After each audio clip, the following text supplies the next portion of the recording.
ಸುಬ್ರಹ್ಮಣ್ಯಪುರ ಪೊಲೀಸರ ಭರ್ಜರಿ ಕಾರ್ಯಾಚರಣೆ, ಇಬ್ಬರು ಖದೀಮರನ್ನ ಪೊಲೀಸರು ಬಂಧಿಸಿದ್ದಾರೆ. ಮಂಜುನಾಥ್ ಮತ್ತು ಕೃಷ್ಣಕುಮಾರ್ ಬಂಧಿತ ಆರೋಪಿಗಳು.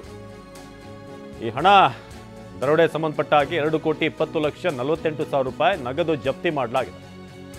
ಸೈಟ್ ಮಾರಾಟ ಮಾಡಿ ಬಂದ ಹಣ ಕದ್ದೊಯ್ದಿದ್ರು. ಇವರು ಎಸ್ಕೇಪ್ ಆಗಿದ್ರು. ರಾಕೇಶ್ ಎನ್ನುವರಿಂದ ಹಣ ಕದ್ದೊಯ್ದಿದ್ದಂಥ ಖದೀಮರು. ಕಳೆದ ಮಾರ್ಚ್ 28ನೇ ತಾರೀಕು ನಡೆದಿದ್ದಂಥ ಪ್ರಕರಣ. ಈ ಬಗ್ಗೆ ಸುಬ್ರಹ್ಮಣ್ಯಪುರ ಠಾಣೆಯಲ್ಲಿ ಕೇಸ್ ದಾಖಲಾಗಿತ್ತು. ಇದು ಮಂಜುನಾಥ್ ಮತ್ತು ಕೃಷ್ಣಕುಮಾರ್ ಬಂಧಿತ ಆರೋಪಿಗಳು. 2,20,48,000 ರೂಪಾಯಿ ನಗದು ಜಪ್ತಿ, ಸೈಟ್ ಮಾರಾಟ ಮಾಡಿ ಬಂದ ಹಣ ಕದ್ದೊಯ್ದಿದ್ರು. ರಾಕೇಶ್ ಎನ್ನುವರಿಂದ ಹಣ ಕದ್ದೊಯ್ದಿದ್ದಂಥ ಖದೀಮರು. ಕಳೆದ ಮಾರ್ಚ್ 28ರಂದು ನಡೆದಿದ್ದಂಥ ಪ್ರಕರಣ ಇದು. ಈ ಬಗ್ಗೆ ಸುಬ್ರಹ್ಮಣ್ಯಪುರ ಠಾಣೆಯಲ್ಲಿ ಕೇಸ್ ದಾಖಲಾಗಿದೆ. ಮಾರ್ಚ್ 28ರಂದು ಸವಿತಾ ಎನ್ನುವರ ಸೈಟ್ ಮಾರಾಟ ಮಾಡಿದರು. ರಾಕೇಶ್ ಎನ್ನುವರು ಸೈಟ್ ಖರೀದಿ ಮಾಡಿ ಅಂದೇ ರಿಜಿಸ್ಟರ್ ಕೂಡ ಮಾಡಿಸಿದ್ರು. ಅವರಿಬ್ಬರ ಮಧ್ಯೆ ಸುಕುಮಾರ್ ಎಂಬಾತ ಮಧ್ಯವರ್ತಿಯಾಗಿದ್ದ. ರಿಜಿಸ್ಟರ್ ನಂತರ ರಾಕೇಶ್ ಹಣವನ್ನು ಸುಕುಮಾರ್ ಬಳಿ ಕೊಟ್ಟಿದ್ದರು.